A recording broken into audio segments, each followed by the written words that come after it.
নির্বাচনের প্রচারণার শেষ দিনে ছুটছেন প্রার্থীরা। শিক্ষার্থীদের মাঝে লিফলেট বিলি। অপপ্রচার বন্ধ না হলে ভোটের পরিবেশ নষ্টের শঙ্কা, দাবির মুখে বাড়ল বুথ। বিতর্কিত ৩ নির্বাচন ভুলে ফেব্রুয়ারিতে উৎসবমুখর ভোটের জন্য পুলিশকে তৈরি থাকার নির্দেশ উপদেষ্টার। দায়িত্ব সামলাবে ১.৫ লাখ সদস্য। ধাপে ধাপে প্রশিক্ষণ শুরু।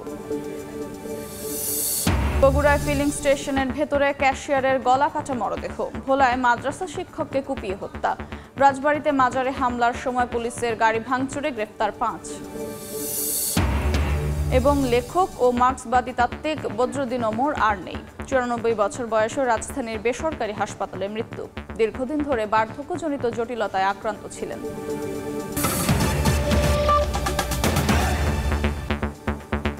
সময় সংবাদের সঙ্গে আছি আমি আফরোজা মৌটুসী। ছাত্র সংসদ নির্বাচনের খবর।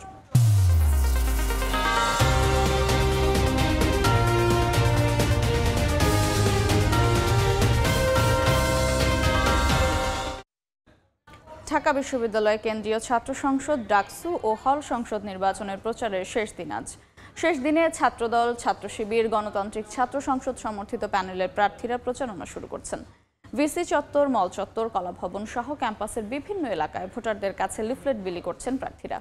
এদিকে প্রার্থীদের দাবির মুখে ৮ কেন্দ্রেই বাড়ানো হয়েছে ভোটের বুথ। ৭০০ থেকে বাড়িয়ে ৮১০টি বুথ করা হয়েছে।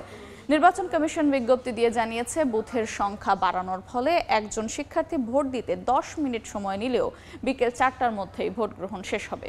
শিক্ষার্থীদের ক্যাম্পাসে আনতে বাসের সংখ্যা বাড়িয়েছে প্রশাসন। ভোটের মাঠের পরিবেশ ঠিক থাকলেও অনলাইনে অপপ্রচার নিয়ে অভিযোগ বেশিরভাগ প্রার্থীর। অপপ্রচার বন্ধ না হলে ভোটের পরিবেশ নষ্টের আশঙ্কা ছাত্রদল সমর্থিত প্যানেলের। আমাদের জায়গা থেকে আসলে আমরা সবাই নিজেদেরকে সেরা প্রমাণ করার চেষ্টা করি, হচ্ছে ক্যাপাবল হিসেবে বলার চেষ্টা করি। এই জায়গা থেকে আলটিমেট ডিসিশনটা আসলে ভোটারদের তরফ থেকে আসবে। শিক্ষার্থীদের প্রতিনিধি হিসাবে শিক্ষার্থীরা যদি আসলে অরাজনৈতিক কাউকে চায় যে শুধুমাত্র তাদের পারপাস সার্ভ করবে, সেক্ষেত্রে শিক্ষার্থীরা আমাকে বেছে নেবে। ডোর টু ডোর যাওয়ার চেষ্টা করেছি, তাদের আকাঙ্ক্ষার কথাগুলো শোনার চেষ্টা করেছি। আশা করছি এবং আমরা খুবই কনফিডেন্ট ইনশাআল্লাহ শিক্ষার্থীরা, ঐক্যবদ্ধ শিক্ষার্থী জোটের যে প্রার্থীরা আছে তাদের উপর আস্থা রাখবে। এই মুহূর্তে ঢাকা বিশ্ববিদ্যালয়ে আছেন রিপোর্টার মাসুদুর রহমান, রাজশাহী বিশ্ববিদ্যালয়ে আছেন মওদুদ রানা এবং জাহাঙ্গীরনগর বিশ্ববিদ্যালয়ে মোজাফফর হোসেন জয়। সরাসরি প্রথমেই যাচ্ছি মাসুদের কাছে। ঢাকা বিশ্ববিদ্যালয় কেন্দ্রীয় ছাত্র সংসদ ও হল সংসদ নির্বাচনের আজকে একেবারে শেষ দিনের প্রচারণা। সকাল থেকে আমরা দেখেছি বিভিন্ন প্রার্থীরা ভোটারদের দ্বারে যাচ্ছেন। কিছুক্ষণ আগে ছাত্রদল শিবির সমর্থিত প্যানেলের ঐক্যবদ্ধ শিক্ষার্থী জোট প্যানেলের যিনি ভিপি পদপ্রার্থী সাদিক কায়েম, তিনি সামাজিক বিজ্ঞান অনুষদে এসেছিলেন প্রার্থীদের কাছে ভোট চাইতে।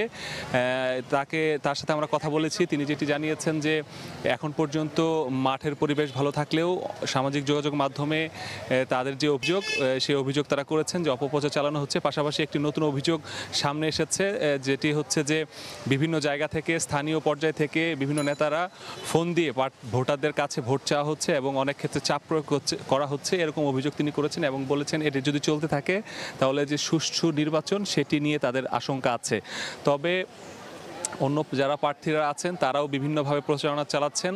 ছাত্রদলের পক্ষ থেকে ছাত্রদল সমর্থিত যে প্যানেল, সেই প্যানেলটি একটি শপথ বাক্য পাঠ করার একটি অনুষ্ঠান ঘোষণা করেছেন। অল্প কিছু সময়ের মধ্যে অপরাজয় বাংলার সামনে ঐতিহাসিক বটতলায় সেটি অনুষ্ঠিত হবে এবং সেখানে তারা তাদের যে বক্তব্য সেটি তুলে ধরবে। এছাড়াও স্বতন্ত্র শিক্ষার্থী ঐক্য যেই প্যানেল, সেই প্যানেলের পক্ষ থেকে কার্জন হল এলাকায় প্রচারণা চালানো হচ্ছে, তারাও তাদের বিভিন্ন প্রার্থীদের কাছে যাচ্ছে। এছাড়াও বিশ্ববিদ্যালয় প্রশাসনের পক্ষ থেকে যে ভোটের যে বুথগুলো সেগুলো প্রদর্শনীর জন্য যারা শিক্ষার্থী ভোট দিবেন তাদের সামনে তুলে ধরার জন্য বিভিন্ন অনুষদে সেগুলো প্রদর্শন করবেন। 12টার পর থেকে সেটি শুরু হওয়ার কথা এবং এর মাধ্যমে ভোটারদের কাছে কিভাবে ভোট দিবেন বা ভোটের বুথগুলো কেমন হবে সেই বিষয়গুলো তারা নির্বাচন কমিশনের পক্ষ থেকে তুলে ধরা হচ্ছে। সার্বিকভাবে এখন পর্যন্ত এ ধরনের পরিবেশই বিরাজ করছে। প্রার্থীদের আনাগোনা এবং শিক্ষার্থীদের মাঝে একটি উৎসবমুখর পরিবেশ বিরাজ করছে। তো রাজশাহী রাকসু নির্বাচনের খবর জানাতে মওদুদ রানার কাছে একটু যেতে চাই। মওদুদ রানা। রাজশাহী বিশ্ববিদ্যালয়ের কেন্দ্রীয় ছাত্র সংসদ সিনেট ছাত্র প্রতিনিধি এবং হল সংসদ নির্বাচনে সব মিলিয়ে মনোনয়নপত্র উত্তোলন করেছেন 1228 জন। এখন পর্যন্ত মনোনয়নপত্র জমা দিয়েছেন মাত্র 50 জন। এই 1228 জনের বিপরীতে 50 জন মনোনয়নপত্র জমা দিয়েছেন। এর অন্যতম কারণ শিক্ষার্থীদের মধ্যে কিছুটা অসন্তোষ রয়েছে, নির্বাচন নিয়ে সংশয় তৈরি হয়েছে। তারা যেটি বলছেন যে বিশ্ববিদ্যালয় প্রশাসনের কাছে কয়েকটি ছাত্র রাজনৈতিক সংগঠনের নেতারা তারা দ্বিতীয়বার মাস্টার্স করার সুযোগ চেয়ে আবেদন করেছেন এবং সেই আবেদন নিয়ে আজ বিশ্ববিদ্যালয় প্রশাসনে একটি বৈঠক আছে। সেই বৈঠকে যদি তারা দ্বিতীয়বার মাস্টার্সে ভর্তির সুযোগ পান সেক্ষেত্রে তারা ভোটার হতে পারবেন এবং সেক্ষেত্রে তারা আবার প্রার্থী হতে পারবেন। এটি নিয়ে আসলে রাজশাহী বিশ্ববিদ্যালয়ে এখন অসন্তোষ রয়েছে এবং যারা প্রার্থীরা এখন পর্যন্ত জমা দিয়েছেন মনোনয়নপত্র তারা বলছেন যে তারা আসলে নির্বাচন নিয়েও শঙ্কিত। তারা বলছেন যে সাধারণ শিক্ষার্থীরা যে উৎসাহ উদ্দীপনার মধ্য দিয়ে 1228 জন প্রার্থী মনোনয়নপত্র সংগ্রহ করেছিলেন তার মধ্যে মাত্র এই 50 জন মনোনয়নপত্র এখন পর্যন্ত জমা দিয়েছেন। এর মধ্যে প্রথম দিন 30 জন মনোনয়নপত্র জমা দিয়েছিলেন এবং যেটি বিশ্ববিদ্যালয় প্রশাসনের বৈঠক সেটি এখনও চলছে এবং সেই বৈঠকটি শেষ হলেই আসলে বিশ্ববিদ্যালয় প্রশাসন কি চিন্তা করছে সেটি জানা যাবে। অন্যদিকে আজ সকাল থেকে কেন্দ্রীয় ছাত্র সংসদ এবং সিনেট ছাত্র প্রতিনিধি নির্বাচনে এখানে 8টির মতো মনোনয়নপত্র জমা হয়েছে এবং তারা যেটি বলছে রাষ্ট্র নির্বাচন কমিশন যে বিকেলের দিকে মনোনয়ন জমা দেওয়ার যে সংখ্যা সেটি বৃদ্ধি পেতে পারে। তবে আমরা কথা বলেছিলাম যারা প্যানেলভুক্ত হয়ে নির্বাচন করতে চান সেই 214 জন। আমরা কথা বলেছিলাম ছাত্রদল, ছাত্র শিবির সহ বাম ঘরানার যে ছাত্র সংগঠনগুলো রয়েছে তাদের সাথে। তারা যেটি বলছেন যে তারা বিকেলের দিকে মনোনয়নপত্র জমা দেওয়ার এক ধরনের প্রস্তুতি রেখেছেন, তবে তারা এখন পর্যন্ত বিশ্ববিদ্যালয় প্রশাসনের সিদ্ধান্তের জন্য অপেক্ষা করছে এবং রাষ্ট্র নির্বাচন কমিশন যেটি বলছে যে এখন পর্যন্ত আসলে নতুন করে এই তফসিল পুনর্বিন্যাস করা হবে কিনা সে বিষয়ে তাদের কাছে কোনো সিদ্ধান্ত নেই। তারা তফসিল অনুযায়ী যে তারিখগুলো রয়েছে তাদের যে স্বাভাবিক কাজকর্ম সেটি তারা সারছেন। আমরা এখন যাব জাহাঙ্গীরনগর বিশ্ববিদ্যালয়ে, সেখানে রয়েছেন আমার সহকর্মী জয়, তিনি সেখানকার বিশ্ববিদ্যালয়ের কেন্দ্রীয় ছাত্র সংসদের খবর জানাবেন। জাহাঙ্গীরনগর বিশ্ববিদ্যালয়ে জাকসু, হল ও সংসদ নির্বাচনের আর মাত্র 4 দিন বাকি। 11ই সেপ্টেম্বর অনুষ্ঠিত যাচ্ছে জাকসু নির্বাচনের সেই মহেন্দ্রক্ষণ। এ উপলক্ষে শিক্ষার্থী এবং বিশেষ করে প্রার্থীদের মধ্যে কিন্তু ব্যাপক উত্তেজনা বিরাজ করছে এবং তারা কিন্তু চষে বেড়াচ্ছে, বিশেষ করে প্রার্থীরা চষে বেড়াচ্ছে বিভিন্ন হল, ফ্যাকাল্টি সহ অনুষদ সহ বিভিন্ন জায়গায় কিন্তু তারা ঘুরে বেড়াচ্ছে, ভোট চাচ্ছে। আমরা যে এই মুহূর্তে অবস্থান করছি জাহাঙ্গীরনগর বিশ্ববিদ্যালয়ের নতুন কলা ভবনে, যেখানে মূলত শিক্ষার্থী আমরা দেখতে পাচ্ছি যে যারা প্রার্থী রয়েছেন, বিশেষ করে নারী প্রার্থী এবং পুরুষ প্রার্থী যারা রয়েছেন তারা কিন্তু এই অনুষদে এসে ভোট চাচ্ছেন। জাহাঙ্গীরনগর বিশ্ববিদ্যালয়ে জানেন যে মোট 60টি প্যানেলে নির্বাচন হচ্ছে। এর মধ্যে বাংলা জাতীয়তাবাদী ছাত্র দলের একটি প্যানেল, ছাত্র শিবিরের একটি প্যানেল এবং বাংলাদেশ ছাত্র সংসদ একটি প্যানেল রয়েছে।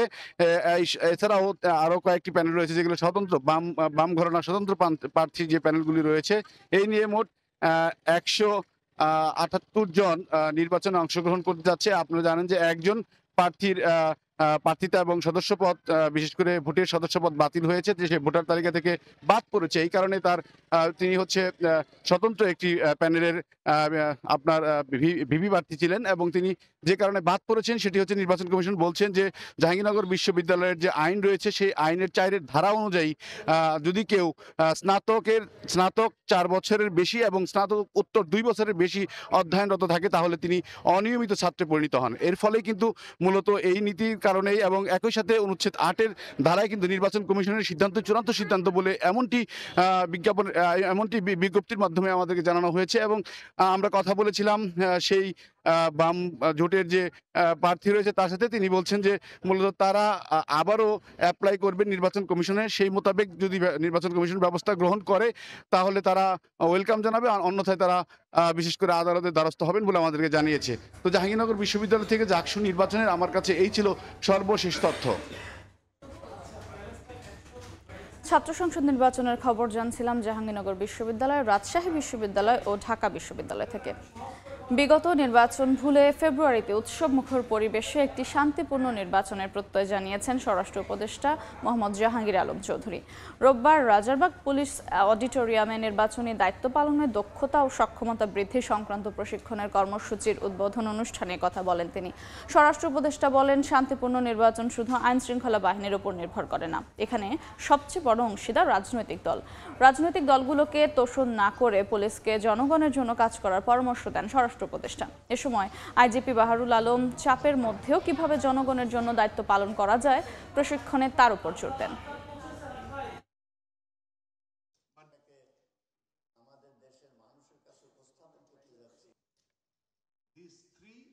ফেব্রুয়ারি মাসে যে নির্বাচনটা হবে এটা যেন শান্তিপূর্ণ এবং উৎসবমুখর পরিবেশে হয়, এই জন্য আপনাদের সবার সাহায্য এবং সহযোগিতা দরকার এবং এই ব্যাপারে আপনাদের কোনো কার্পণ্য থাকবে না। আর আপনারা এই 14, 18, 24-এর নির্বাচন ওইটা মাথা থেকে মুছে ফেলবেন। নির্বাচনটা কিন্তু শুধু আইন শৃঙ্খলা বাহিনীর উপর নির্ভর করে না, এটার কতগুলি স্টেক হোল্ডার রয়ে গেছে। এটার মধ্যে একটা হলো জনগণ, তারা কিভাবে পার্টিসিপেট করতে চায়। সবচেয়ে বড় স্টেক হোল্ডার যদি বলেন পলিটিক্যাল পার্টি, তারা নির্বাচনটা কিভাবে চাচ্ছে। দেন আছে ইলেকশন কমিশন, তারপরে আছে প্রশাসন, তারপরে আছে আমাদের আইন শৃঙ্খলা বাহিনী। জুলাই অভ্যুত্থানে চানখারপুলে 6 জনকে হত্যা মামলায় আন্তর্জাতিক অপরাধ ট্রাইব্যুনাল 1-এ সাক্ষ্য গ্রহণ শুরু হয়েছে। সকালে এই মামলায় গ্রেফতার পুলিশ কনস্টেবল সুজন সহ 4 জনকে আন্তর্জাতিক অপরাধ ট্রাইব্যুনালে হাজির করা হয়। এখন পর্যন্ত এই মামলায় সাক্ষ্য দিয়েছেন 8 জন। এই মামলায় সাবেক ডিএমপি কমিশনার হাবিবুর রহমান সহ 4 জন পলাতক আছেন। তাদের পক্ষে নিয়োগ দেওয়া হয়েছে ট্রাইব্যুনাল নিযুক্ত আইনজীবী। এদিকে জুলাই আন্দোলনের প্রথম শহীদ আবু সাঈদের মামলায় সাক্ষ্য গ্রহণ চলছে ট্রাইব্যুনাল 2-এ। এর আগে গত 28 আগস্ট আবু সাঈদের বাবা মকবুল হোসেন এই মামলায় প্রথম সাক্ষ্য দেন। তিনি ছেলে হত্যাকারীদের সর্বোচ্চ শাস্তির দাবির পাশাপাশি জীবিত থাকা অবস্থায় বিচার দেখে যাওয়ার প্রত্যাশা ব্যক্ত করেন। আবু সাঈদের মামলায় গ্রেফতার 6 আসামিকেও ট্রাইব্যুনালে নিয়ে আসা হয়েছে। এদিন চট্টগ্রামের শহীদ ওয়াসিম হত্যা মামলায় সাবেক এমপি ফজলে করিম চৌধুরী সহ 15 আসামির বিরুদ্ধে 12 অক্টোবরের মধ্যে তদন্ত শেষ করার নির্দেশ দিয়েছেন ট্রাইব্যুনাল। আর ফার্মগেটে শহীদ নাফিজ হত্যার তদন্ত শেষ পর্যায়ে রয়েছে বলে ট্রাইব্যুনালকে জানিয়েছে প্রসিকিউশন। এই মামলার তদন্ত প্রতিবেদন দাখিলের দিন ধার্য করা হয়েছে 28 সেপ্টেম্বর। 40 দিন নগর ভবন বন্ধ থাকা সত্ত্বেও তেল খরচ 5 কোটি টাকা। গণমাধ্যমে এ নিয়ে রিপোর্ট প্রকাশের পর ঢাকা দক্ষিণ সিটি কর্পোরেশনে অভিযান চালাচ্ছে দুদক। সেখানে আছেন সহকর্মী তাসলিম তৌহিদ, সরাসরি যাচ্ছি তার কাছে।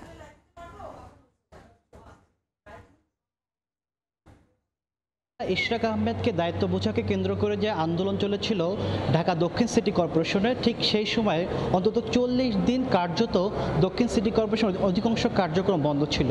আর ঠিক সেই সময় সাধারণত অন্য যে কোনো মাসের মতন একইভাবে কিন্তু দক্ষিণ সিটি কর্পোরেশনের যে পরিবহন ব্যবস্থা, যে তেল খরচ হয়েছে অন্য মাসের মতন একই রকমভাবে কিন্তু এই মাসেও কিন্তু ওই সময়টা তত 40 দিনেও কিন্তু প্রায় 5 কোটি টাকার মতন তেলের পিছনে খরচ হয়েছে। তো এই অভিযোগটি বিভিন্ন গণমাধ্যমে এসেছে, যার প্রেক্ষিতে দুদকের কাছে এই অভিযোগের অনুসন্ধানে দুদকের 2 সদস্যের একটি টিম পরিবহন বিভাগে দক্ষিণ সিটি কর্পোরেশনের এখানে এসেছেন। তারা মূলত সেই সময় কোন কর্মকর্তা অফিস করেছেন বা কি প্রক্রিয়াতে সেই সময় যে একজন কর্মকর্তার পিছনে 15 থেকে 18 লিটার তেল ব্যয় করেছেন, বা সেই সমস্ত নথিপত্রগুলো দুদকের 2 সদস্যের কর্মকর্তা এসেছেন। তারা সেই নথিপত্র যাচাই করছেন। তারা দেখতে চান মূলত এই যে আন্দোলনকালীন সময় যে কি প্রক্রিয়াতে তাদের তেলগুলো ব্যয় হয়েছে, বা প্রতিদিন 10 থেকে 14 থেকে 15 লিটার তেল খরচ দেখিয়েছে তারা পুরো অফিস বন্ধ থাকার পরও, সেই বিষয়গুলো তারা খতিয়ে দেখছে। অর্থাৎ সাধারণত যে অভিযোগ যেটা এসেছে যে প্রত্যেক মাসে দক্ষিণ সিটি কর্পোরেশনে প্রায় 5 কোটি টাকা করে জ্বালানি তেল খাতে খরচ হয়ে থাকে। এপ্রিল, মে মাস, জুন মাসেও দেখা যায় যে অন্য মাসে যেভাবে তেল খরচ হয়েছে, কিন্তু ওই আন্দোলনকে কেন্দ্র করে বিএনপি নেতা ইশরাক হোসেনকে মেয়রের দায়িত্ব বুঝিয়ে দেওয়াকে কেন্দ্র করে যে আন্দোলন হয়েছিল, একইভাবে সেই আন্দোলনকে কেন্দ্র কিন্তু সে প্রায় 5 কোটি টাকার মতন তেল খরচ হয়েছে। তো সাধারণত দুদকের কাছে যে অভিযোগ, এই তেলের পুরোটাই অন্যায়ভাবে অবৈধভাবে লুটপাট করা হয়েছে এমনটাই অভিযোগ এসেছে, যে কারণে প্রত্যেকটা রুমে এই সংশ্লিষ্ট বিভিন্ন নথিপত্র তারা সংগ্রহ করছেন এবং এই নথিপত্র যাচাই বাছাই করে কার সংশ্লিষ্টতা রয়েছে বা শুধু কি পরিবহন ব্যবস্থাপনা যে ইউনিটের দায়িত্ব রয়েছে তারাই এখানে অনিয়মের সাথে জড়িত, নাকি একই সাথে যে সমস্ত কর্মকর্তা যারা গাড়ি ব্যবহার করেন তারাও এই লুটপাটের সাথে বা এই তেলের অনিয়মের সাথে, তেলের ব্যবহার না করে অনিয়মের সাথে জড়িত। এই সামগ্রিক বিষয়গুলো দুদকের যে অভিযানকারী দল আছে তারা খতিয়ে দেখছেন। ইতিমধ্যে তারা পরিবহন বিভাগ সহ বিভিন্ন দপ্তরে কথা বলছেন। তো এই ছিল ঢাকা দক্ষিণ সিটি কর্পোরেশন থেকে আমার কাছে সবশেষ তথ্য। সরাসরি যুক্ত ছিলাম ঢাকা দক্ষিণ সিটি কর্পোরেশনে। সময় সংবাদে আরও থাকছে।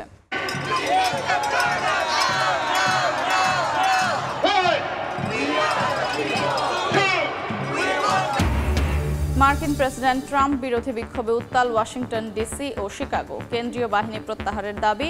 লন্ডনে প্যালেস্টাইন অ্যাকশন নিষিদ্ধের প্রতিবাদে বিক্ষোভে ব্যাপক। ব্রাহ্মণবাড়িয়ায় সংসদীয় আসন পুনর্বিন্যাসের প্রতিবাদে ঢাকা সিলেট মহাসাগরের সড়কের চান্দুর এলাকা অবরোধ করেছে এলাকাবাসী। এই মুহূর্তে সেখানে আছেন রিপোর্টার উজ্জ্বল চক্রবর্তী। সরাসরি যাচ্ছি তার কাছে। আমি এই মুহূর্তে আছি ঢাকা সিলেট মহাসড়কের ব্রাহ্মণবাড়িয়ায় বিজয়নগর উপজেলার ডাকবাংলোর মোড়ে। আপনাকে জানিয়ে রাখি, ঢাকা সিলেট মহাসড়ক আজকে সকাল 11টা থেকে মহাসড়ক অবরোধ করেছে অখণ্ড বিজয়নগর রক্ষার দাবিতে বিজয়নগর সর্বদলীয় সংগ্রাম পরিষদের পক্ষ থেকে। এই ব্রাহ্মণবাড়িয়ার বিজয়নগর গত 30 জুলাই ব্রাহ্মণবাড়িয়ার 3টি ইউনিয়ন বুদন্তি, চান্দুরা এবং হরসপুর এই 3টি ইউনিয়নকে বিচ্ছিন্ন করে ব্রাহ্মণবাড়িয়ার 2 আসন সরাইল এবং আশুগঞ্জের সাথে যুক্ত করা হয়। এর প্রতিবাদে কিন্তু ব্রাহ্মণবাড়িয়া বিজয়নগরবাসী কিন্তু গত 20 আগস্ট কিন্তু ঢাকা সিলেট মহাসড়ক অন্তত 4 ঘন্টা অবরোধ করে রেখেছিল। একই দাবিতে কিন্তু আজ সকাল 11টা থেকে তারা কিন্তু আবারও ঢাকা সিলেট মহাসড়কের ব্রাহ্মণবাড়িয়া বিজয়নগর উপজেলার চান্দুরা ডাকবাংলা মোড়ে অবরোধ করে অবস্থান করছে, যার কারণে কিন্তু মহাসড়কের 2 পাশে কিন্তু বিপুল সংখ্যক যানবাহন আটকা পড়েছে। এবং আমরা যানবাহনের যাত্রী এবং চালকদের সাথে কথা বলেছিলাম, তারা বলছেন দীর্ঘক্ষণ থাকার কারণে তারা অনেকটা দুর্ভোগে পড়েছেন। আপনাকে জানিয়ে রাখি, ব্রাহ্মণবাড়িয়া 3 আসন এবং এই বিজয়নগর এবং সদর নিয়ে ব্রাহ্মণবাড়িয়া 3 আসন গঠিত। গত 30 জুলাই নির্বাচন কমিশনের এক প্রজ্ঞাপনে ব্রাহ্মণবাড়িয়া বিজয়নগরের 3টি ইউনিয়ন অর্থাৎ বুদন্তি, চান্দুরা এবং হরসপুরকে বিচ্ছিন্ন করা হয়। এরপরে 24 আগস্ট এ বিষয়ে আপিল করা হয় বিজয়নগরবাসীর পক্ষ থেকে। গত 4 সেপ্টেম্বর আপিলের নিষ্পত্তি হয় এবং 2টি ইউনিয়নকে বিচ্ছিন্ন করা হয়, অর্থাৎ হরসপুরকে বিজয়নগরের সাথে রেখে বাকি যে 2টি ইউনিয়ন আছে বুদন্তি এবং চান্দুরা, এই দুটিকে ব্রাহ্মণবাড়িয়া 2 আসনের সাথে সংযুক্ত করা হয়, অর্থাৎ ব্রাহ্মণবাড়িয়া 2, সরাইল এবং আশুগঞ্জের সাথে যুক্ত করা হয়। এর প্রতিবাদে কিন্তু ব্রাহ্মণবাড়িয়া বিজয়নগরবাসী তাদের যে 2টি ইউনিয়ন সেটি বিজয়নগরের সাথে অক্ষুণ্ণ রাখার স্বার্থে কিন্তু তারা এই আন্দোলনে নেমেছে, তারা আন্দোলন করছে। তারা বলছেন যতক্ষণ না পর্যন্ত বিজয়নগর উপজেলাবাসীর দাবি বাস্তবায়ন না হবে ততক্ষণ পর্যন্ত তারা আন্দোলন চালিয়ে যাবেন। তারা শুধু মহাসড়কে নিয়ে তারা বলছেন রেলপথ এবং নৌপথও তারা অবরোধ করবেন পর্যায়ক্রমে, যতক্ষণ না মধ্যে তাদের দাবি অর্থাৎ বিজয়নগরের যে 2টি ইউনিয়ন বুদন্তি এবং চান্দুরা একীভূত করা না হয় বিজয়নগরের সাথে, ততক্ষণ তারা এই আন্দোলন চালিয়ে যাবে। আমরা সর্বদলীয় সংগ্রাম পরিষদের সাথে কথা বলেছিলাম, তারা বলছেন এই দাবি না মানা মধ্যে তারা আন্দোলন করবেন। আমরা কথা বলেছিলাম এনসিপির দক্ষিণাঞ্চলের মুখ্য সংগঠন আতাউল্লাহর সাথে, তিনি বলছেন যে এই আসনটি পুনর্বহাল না করা পর্যন্ত তারা ধাপে ধাপে আন্দোলন চালিয়ে যাবেন। তাদের সাথে জামাত, বিএনপি, এনসিপি, হেফাজত ইসলাম সহ বিভিন্ন সংগঠন তাদের সাথে রয়েছেন এবং তারা এই আন্দোলনটি তীব্রতর করবেন বলে আমাদেরকে জানিয়েছেন। তো এইটুকু ছিল আমার কাছে ব্রাহ্মণবাড়িয়ার বিজয়নগর থেকে আন্দোলনের সর্বশেষ তথ্য। সরাসরি যুক্ত ছিলাম ব্রাহ্মণবাড়িয়ায়। লেখক, গবেষক ও মার্ক্সবাদী তাত্ত্বিক বদরুদ্দীন ওমর মারা গেছেন। মৃত্যুকালে তার বয়স হয়েছিল 94 বছর। দীর্ঘদিন ধরে বার্ধক্যজনিত নানা জটিলতায় আক্রান্ত বদরুদ্দীন ওমরের শারীরিক অবস্থার অবনতি হলে রোববার সকালে তাকে ঢাকার বাংলাদেশ স্পেশালাইজড হাসপাতালে নিয়ে যাওয়া হয়। সেখানে 10:05 তার মৃত্যু হয়। ঢাকা বিশ্ববিদ্যালয়ে খণ্ডকালীন শিক্ষক হিসেবে পেশাজীবন শুরু করা বদরুদ্দীন ওমর পরে রাজশাহী বিশ্ববিদ্যালয়ে সমাজবিজ্ঞান বিভাগ প্রতিষ্ঠা করেন। বাংলাদেশ কৃষক ফেডারেশনের সভাপতি এবং গণতান্ত্রিক বিপ্লবী জোটের কেন্দ্রীয় সমন্বয়কারী ছিলেন তিনি। 2003 সালে তিনি জাতীয় মুক্তি কাউন্সিল নামে একটি সংগঠন গড়ে সভাপতির দায়িত্ব নেন। রাজনৈতিক পরিচয় ছাড়িয়ে তিনি একজন লেখক, গবেষক ও বুদ্ধিজীবী। বাংলাদেশের রাজনৈতিক পরিবর্তন ও নানা প্রয়োজনের সময় তিনি দক্ষতার সঙ্গে বিশ্লেষকের ভূমিকায় অবতীর্ণ হয়েছেন। 2025 সালে তিনি বাংলাদেশের সর্বোচ্চ বেসামরিক পুরস্কার স্বাধীনতা পুরস্কারে ভূষিত হন, কিন্তু তিনি তা গ্রহণে অস্বীকৃতি জানান। বদরুদ্দীন ওমর 1931 সালের 20 ডিসেম্বর জন্মগ্রহণ করেন।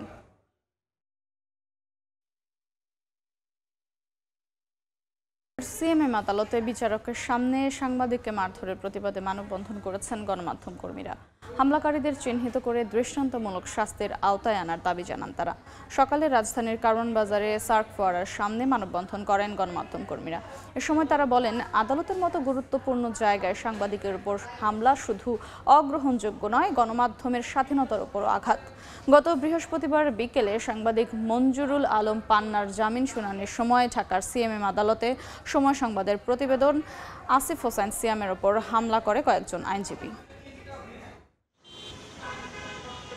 আদালতে যে সিয়াম যেখানে আহত হলো এবং যাকে মারলো, একই সময়ে নুরুল হক নূর কিন্তু আহত হলো। আপনি দুটোর যে রিপার্কেশন এবং দুটোর যে প্রতিবাদের ভাষা এবং ধরন দেখুন, তখন কিন্তু আর কেউ এসে প্রতিবাদ করেনি, শুধুমাত্র সাংবাদিককেই এসে বলতে হচ্ছে যে কেন আমাকে মারলেন। এই আইনজীবীর তদন্ত করে দৃষ্টান্তমূলক শাস্তি দাবি জানাচ্ছি। একই সঙ্গে ঢাকা আইনজীবী সমিতির যিনি সভাপতি সম্পাদক রয়েছেন তার কাছেও এই আইনজীবীর বিরুদ্ধে ব্যবস্থা নিয়ে তার সনদ বাতিলের দাবি জানাচ্ছি। পোশাক পরিহিত উকিল তারা কিভাবে একজন সাংবাদিকের গায়ে হাত তোলে? সুষ্ঠু তদন্তের মাধ্যমে এই হামলার প্রতিবাদে এই হামলার বিচার চাই এবং দোষী ব্যক্তির দৃষ্টান্তমূলক শাস্তি চাই। বগুড়ায় ফিলিং স্টেশনের ভেতর থেকে এক কর্মচারীর লাশ উদ্ধার করা হয়েছে। সকালে শহরের দত্তবাড়ি এলাকার শতাব্দী ফিলিং স্টেশনে শিফট পরিবর্তনের সময় ক্যাশিয়ার ইকবাল হোসেনের গলাকাটা লাশ পড়ে থাকতে দেখেন একজন কর্মচারী। খবর পেয়ে পুলিশ গিয়ে লাশ উদ্ধার করে। কর্তৃপক্ষ জানায় শনিবার রাতে ইকবালের সঙ্গে আরেক বিক্রয় সহকারী রতন দায়িত্বে ছিলেন, কিন্তু রতনের কোনো খোঁজ নেই। পুলিশের ধারণা ব্যক্তিগত শত্রুতা অথবা স্টেশনে থাকা টাকা লুটের উদ্দেশ্যে এই ঘটনা ঘটেছে। নিজ বাড়িতে মাদ্রাসা শিক্ষককে কুপিয়ে হত্যা করেছে দুর্বৃত্তরা। ভোলায় শনিবার রাতে মাদ্রাসা শিক্ষক আমিনুল হক নোমানীকে হত্যা করে দুর্বৃত্তরা। জড়িতদের দ্রুত গ্রেফতারের দাবিতে বিক্ষোভ মিছিল করেন বিভিন্ন ইসলামিক দলের নেতাকর্মী ও এলাকাবাসী। তদন্তে মাঠে নেমেছে পুলিশ। নাসির লিটনের তথ্য ও উৎপল দেবনাথের ছবি নিয়ে রিপোর্ট। নিজ ঘরের ভেতরে দুর্বৃত্তের হামলার শিকার হলেন মাদ্রাসা শিক্ষক আমিনুল হক নোমানী। তার রক্তাক্ত শরীর নিয়ে হাসপাতালে ছুটে যান স্বজন ও প্রতিবেশীরা। শনিবার রাত 9:15টায় ভোলা শহরের উত্তর চরনোয়াবাদে মাদ্রাসা শিক্ষক আমিনুলের ঘরের মধ্যে হঠাৎ একদল দুর্বৃত্ত ঢুকে ধারালো অস্ত্র দিয়ে তাকে কুপিয়ে রক্তাক্ত অবস্থায় ফেলে রেখে পালিয়ে যায়। এ সময় আমিনুলের চিৎকারে প্রতিবেশী এক নারী সেখানে গিয়ে বাড়ির সামনের গেট ভেতর থেকে বন্ধ দেখে স্থানীয়দের খবর দেন। পরে তাকে উদ্ধার করে হাসপাতালে নিলে চিকিৎসক মৃত ঘোষণা করেন।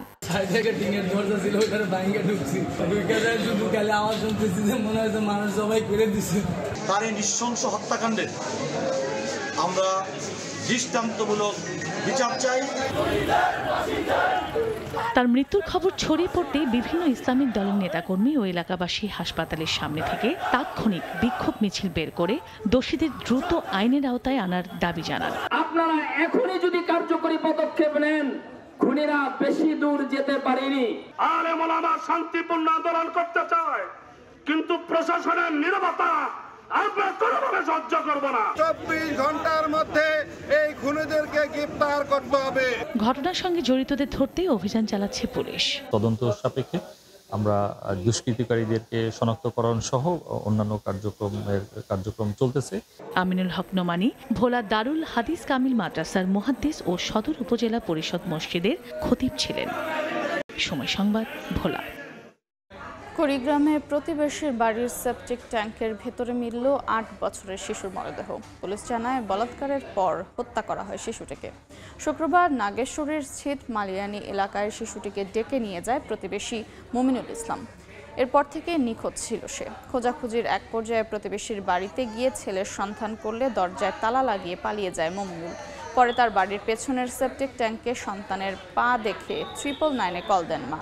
পুলিশ ঘটনাস্থলে গিয়ে সেপটিক ট্যাঙ্কের ভেতর থেকে মরদেহ উদ্ধার করে। এ সময় অভিযুক্তের বাড়িতে ভাঙচুর ও আগুন লাগিয়ে দেয় বিক্ষুব্ধ জনতা। এ ঘটনায় নিহতের বাবা 9 জনের বিরুদ্ধে নাগেশ্বরী থানায় মামলা দায়ের করেন। এর মধ্যে অভিযুক্তের মা, বোন সহ 4 জনকে গ্রেফতার করেছে পুলিশ। তবে মূল অভিযুক্ত মুমিনুল পলাতক রয়েছে।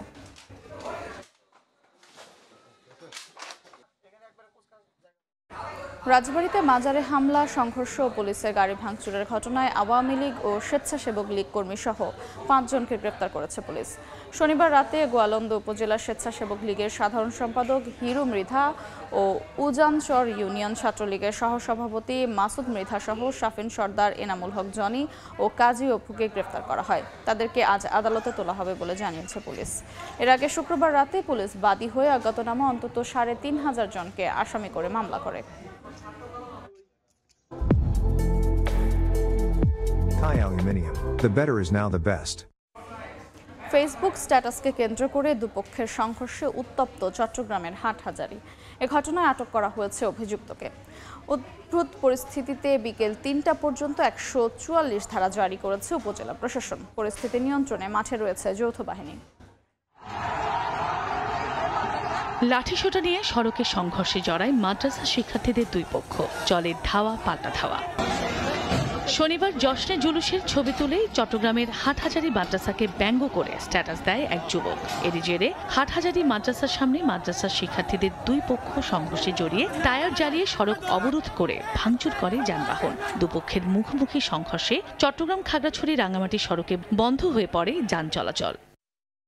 এদিন সন্ধ্যায় হাটহাজারী থেকে ফটিকছড়ি ফেরার পথে ফেসবুকে আপত্তিকর পোস্ট দেয়া অভিযুক্ত যুবককে আটক করে পুলিশ। পরে পরিস্থিতি নিয়ন্ত্রণে ১৪৪ ধারা জারি করে উপজেলা প্রশাসন, যা চলবে বিকেল ৩টা পর্যন্ত। মোতায়েন করা হয় সেনাবাহিনী। পরে যৌথ বাহিনীর হস্তক্ষেপে সড়ক খুলে দিলে স্বাভাবিক হয় যান চলাচল। আমি আপনাদেরকে কথা দিচ্ছি, আপনাদের যারা উদ্ধার হয়নি, আটকা পড়ে আছে, আমি আমার রেসপন্সিবিলিটিতে আপনাদের কাছে এনে পৌঁছায় দিব। এটা আমার কথা, ইনশাআল্লাহ। আমি আপনাদের আইন শৃঙ্খলা বাহিনীর সমন্বয় বর্তমানে যে আইন শৃঙ্খলা পরিস্থিতি আছে সেটাকে স্বাভাবিক রাখার জন্য এবং পরিস্থিতি নিয়ন্ত্রণের জন্য সকল বাহিনী একসাথে সমন্বিতভাবে কার্যক্রম পরিচালনা করছে। ১৪৪ ধারা জারি থাকাকালীন সব ধরনের সভা সমাবেশ, বিক্ষোভ মিছিল, গণজমায়েত, বিস্ফোরক দ্রব্য, আগ্নেয়াস্ত্র বহন সহ ৫ বা এর বেশি ব্যক্তির একসঙ্গে অবস্থান বা চলাফেরা সম্পূর্ণ নিষিদ্ধ ঘোষণা করেছে উপজেলা প্রশাসন। সময় সংবাদ, চট্টগ্রাম। সময় সংবাদে আরও থাকছে। এশিয়া কাপে অংশ নিতে আরব আমিরাতে গেল বাংলাদেশ দল। কন্ডিশনের সঙ্গে মানিয়ে নিয়ে ভালো খেলার চ্যালেঞ্জ টাইগারদের। ১১ সেপ্টেম্বর প্রথম ম্যাচে প্রতিপক্ষ হংকং। টাঙ্গাইলে কৃষক শ্রমিক জনতা লীগের সভাপতি বঙ্গবীর কাদের সিদ্দিকীর বাড়ি সোনার বাংলায় হামলা ও ভাঙচুরের ঘটনা ঘটেছে। বাড়ির কেয়ারটেকার জানান, শনিবার রাতে কাদের সিদ্দিকী বাড়ির দ্বিতীয় তলায় ঘুমাচ্ছিলেন। রাত ১১টার দিকে হঠাৎই 10 থেকে 15 জন বাসায় ইট পাটকেল ছুটতে শুরু করে। পরে তারা মই দিয়ে বাসার গেট টপকে ভেতরে ঢুকে দুটি গাড়ি ভাঙচুর করে। পরে আশপাশের লোকজন এগিয়ে এলে পালিয়ে যায় তারা। বিষয়টি তদন্ত করে জড়িতদের দ্রুত আইনের আওতায় আনা হবে বলে জানিয়েছেন টাঙ্গাইল থানার ভারপ্রাপ্ত কর্মকর্তা তানভীর আহমেদ।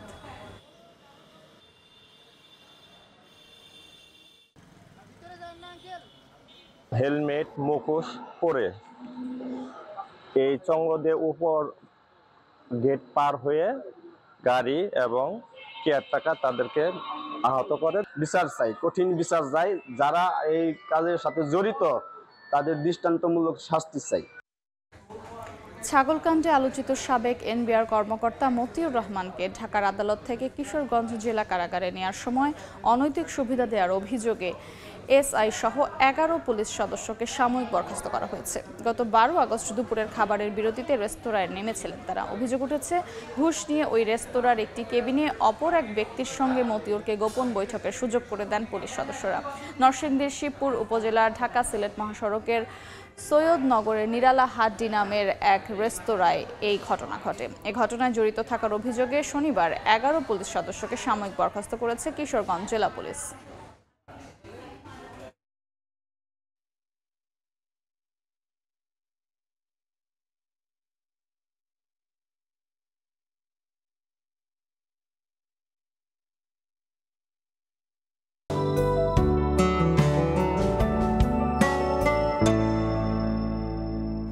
দেখে নেব এখনকার বাতাসের মানসূচক।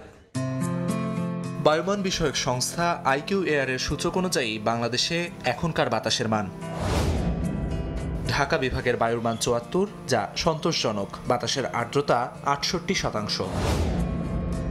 চট্টগ্রাম বিভাগে বায়ুর মান ৫৮, এটি সন্তোষজনক, বাতাসের আর্দ্রতা ৭৩।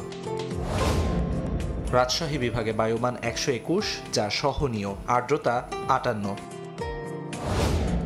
সিলেট বিভাগে বায়ুর মান ৮১, এটি সন্তোষজনক, বাতাসের আর্দ্রতা 60%। খুলনা বিভাগের বায়ুর মান ৭৫, যা সন্তোষজনক, বাতাসের আর্দ্রতা ৬৯। বরিশাল বিভাগে বায়ুর মান ৬৮, এটিও সন্তোষজনক, আর্দ্রতা ৭৩%। রংপুর বিভাগে বায়ুর মান ১০৮, যা সহনীয়, বাতাসের আর্দ্রতা ৫৫। ময়মনসিংহ বিভাগের বায়ুর মান ৮৩, এটিও সন্তোষজনক, বাতাসের আর্দ্রতা ৫৪%। সারা দেশে বায়ুর মান সবচেয়ে ভালো চট্টগ্রামে ৫৮ আর সবচেয়ে খারাপ রাজশাহীতে ১২১। একই দিনে বিক্ষোভে উত্তাল ইউরোপ ও যুক্তরাষ্ট্র। লন্ডনে প্যালেস্টাইন অ্যাকশন নিষিদ্ধের প্রতিবাদে রাজপথে নামেন হাজার হাজার মানুষ। এ সময় অন্তত ৪২৫ জনকে আটক করে পুলিশ। মার্কিন প্রেসিডেন্ট ডোনাল্ড ট্রাম্পের সামরিক বাহিনী মোতায়েন ও অভিবাসন বিরোধী পদক্ষেপের বিরুদ্ধে বিক্ষোভ হয়েছে যুক্তরাষ্ট্রের ওয়াশিংটন ডিসি ও শিকাগো শহরে। লন্ডনে ডিফেন্ড আওয়ার জুরিস শীর্ষক সমাবেশে নামেন শত শত মানুষ। তারা সরকারের নিষেধাজ্ঞা সত্ত্বেও প্যালেস্টাইন অ্যাকশনের পক্ষে ও ইসরায়েল বিরোধী স্লোগান দিলে সন্ত্রাস বিরোধী আইনে গ্রেফতার করা হয় কয়েকশো সদস্যকে। কয়েক সপ্তাহে এভাবে শত শত সমর্থক আটক হয়েছেন, যাদের অনেকে ষাটোর্ধ্ব। সংগঠনটি মূলত গাজায় চলমান ইসরায়েলি আগ্রাসনের বিরুদ্ধে আন্দোলন করে থাকে। মানবাধিকার সংস্থাগুলো বলছে সরকারের এই নিষেধাজ্ঞা মত প্রকাশের স্বাধীনতাকে দমন করছে। যারা জীবনে কোনো বিক্ষোভে নামেননি তারাও এখন বিবেকের টানে ভাবছেন, আমি আর সোফায় বসে বসে এই ভয়াবহতা দেখে কিছু না করে থাকতে পারি না। প্রতিবন্ধী, মধ্যবয়সী ও প্রবীণদের গ্রেফতার করা হচ্ছে। তাদের অপরাধ, তারা শিশু হত্যার বিরোধিতা করছেন। একই দিন ওয়াশিংটন ডিসিতে উই আর অল ডিসি শীর্ষক মিছিলে হাজারো মানুষ ট্রাম্প প্রশাসনের ন্যাশনাল গার্ড মোতায়েনের বিরোধিতা করেন। গত মাসে রাজধানীর পুলিশ বাহিনীকে সরাসরি ফেডারেল নিয়ন্ত্রণে এনে রাস্তায় নামানো হয় সেনা ও অভিবাসন কর্মকর্তাদের। অথচ সরকারি তথ্য বলছে শহরে 2024 সালে সহিংস অপরাধ 3 দশকের মধ্যে সবচেয়ে কম ছিল। শিকাগোতে নৌঘাটির সামনে ট্রাম্পের অভিবাসী বিরোধী অভিযানের বিরুদ্ধে বিক্ষোভ করেন স্থানীয়রা। মার্কিন প্রেসিডেন্ট সামাজিক যোগাযোগ মাধ্যমে ব্যঙ্গাত্মক পোস্ট দিয়ে অভিবাসীদের বিরুদ্ধে অভিযানের ইঙ্গিত দেন, যা আতঙ্ক সৃষ্টি করেছে শহরে।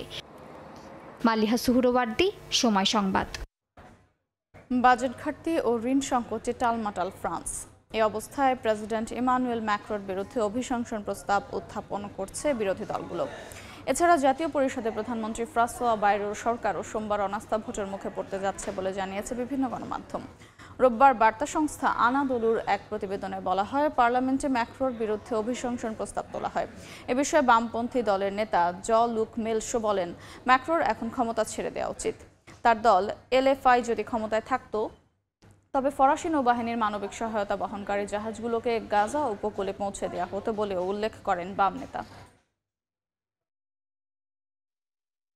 দেখছেন সময় সংবাদ। খেলার খবর। এশিয়া কাপে অংশ নিতে সংযুক্ত আরব আমিরাত গেল বাংলাদেশ। সকাল 10:15 প্রথম ধাপে যায় দলের একাংশ এবং কোচিং স্টাফের সদস্যরা। লিটন, জাকের, তাওহিদ, হৃদয় সহ প্রথম ধাপে দেশ ছাড়েন টাইগারদের 9 ক্রিকেটার। প্রথম ম্যাচে হংকংকে হারিয়ে এশিয়া কাপে শুভ সূচনা করতে চায় বাংলাদেশ। সাইফ হাসানের সুযোগটা মিলেছে হুট করে, প্রমাণ করেছেন নিজেকে। এখন দলের সঙ্গে এশিয়া কাপের লড়াইয়ে ক্রিকেটারদের ভাগ্য এভাবেই বদলায়, তবে সেটা ধরে রাখাটাই চ্যালেঞ্জ। সাইফও নিশ্চয়ই জানেন বিষয়টা। এবারের এই এশিয়া কাপ সহজ নয় লিটন রিশাদদের জন্য। আফগানিস্তান আর শ্রীলঙ্কার মতো প্রতিপক্ষকে হারাতে না পারলে সেমিফাইনালের স্বপ্ন অধরাই থেকে যাবে। আর এবারের আসরে নেই পঞ্চপাণ্ডবের কেউ। তবু জাকের আলীর চোখে বড় স্বপ্ন। দেশ ছাড়ার আগে জানালেন, দলের ভেতরের পরিবেশটাও বেশ ভালো। সবাই বিশ্বাস করি আমরা ওইরকম মাইন্ডসেট নিয়ে যাচ্ছি, ইনশাল্লাহ আমরা চ্যাম্পিয়ন হওয়ার জন্য যাচ্ছি। এই এশিয়া কাপের আগে প্রস্তুতিটাই বাংলাদেশের বড় শক্তি। জুলিয়ান উডের পাওয়ার হিটিং ট্রেনিংয়ে মিলেছে ভিন্ন মাত্রা। এই কোচের অন্যতম পছন্দ জাকের আলী। ব্যাট হাতে তার প্রতিদান দেওয়ার অপেক্ষায় জাকের নিজেও। জুলিয়ান আমাদের নিয়ে খুব ভালো কাজ করেছে, স্কিলগুলো খুব কাজে দিবে আশা করি। যে টেকনিকগুলো শিখিয়েছে কিংবা যে নতুন কিছু নিয়ে আসছে, যে ব্যাটগুলা, তো এই সুইংগুলা অবশ্যই কাজে দিবে। তো ভালো সময় পার করেছে। যদিও এশিয়া কাপে বাংলাদেশের ম্যাচ ভেন্যু আবুধাবির শেখ জায়েদ স্টেডিয়ামে সুখস্মৃতি নেই টাইগারদের। এখানে খেলা 2 ম্যাচই হেরেছে তারা। 2021 সালে দক্ষিণ আফ্রিকার বিপক্ষে মাত্র 84 রানে গুটিয়ে যায় দল, যেটা এই মাঠে সর্বনিম্ন। এছাড়া একাধিক ক্রিকেট বিশ্লেষকরা লিটনের দলকে দেখছেন না সেরা চারে। শঙ্কা থাকলেও মাঠের খেলাতেই ভরসা রাখতে চান জাকের। কাউকে জবাব দেওয়ার কিছু নাই, আমরা আমাদের ক্রিকেট খেলবো, আমরা আমাদের বেস্ট ক্রিকেট খেলবো। এদিকে এশিয়া কাপ খেলতে এরই মধ্যে প্রথম ধাপে দেশ ছেড়েছেন লিটন দাস, তাওহিদ হৃদয়, রিশাদ হোসেন সহ 9 ক্রিকেটার। সঙ্গে ছিলেন ফিল্ডিং কোচ জেমস পেমেন্ট ও ট্রেনার নাথান কেলি সহ 4 জন কোচিং স্টাফ। তামিম হোসেন, সময় সংবাদ, ঢাকা। এ পর্যায়ে শীর্ষ সংবাদগুলো জানিয়ে দিচ্ছি আরেকবার। ডাকসু নির্বাচনের প্রচারণা শেষ দিনে ছুটছেন প্রার্থীরা। শিক্ষার্থীদের মাঝে লিফলেট বিলি, অপপ্রচার বন্ধ না হলে ভোটের পরিবেশ নষ্টের শঙ্কা। দাবির মুখে বাড়ল বুথ। বিতর্কিত 3 নির্বাচন ভুলে ফেব্রুয়ারিতে উৎসবমুখর ভোটের জন্য পুলিশকে তৈরি থাকার নির্দেশ উপদেষ্টার। দায়িত্ব সামলাবে 1.5 লাখ সদস্য, ধাপে ধাপে প্রশিক্ষণ শুরু।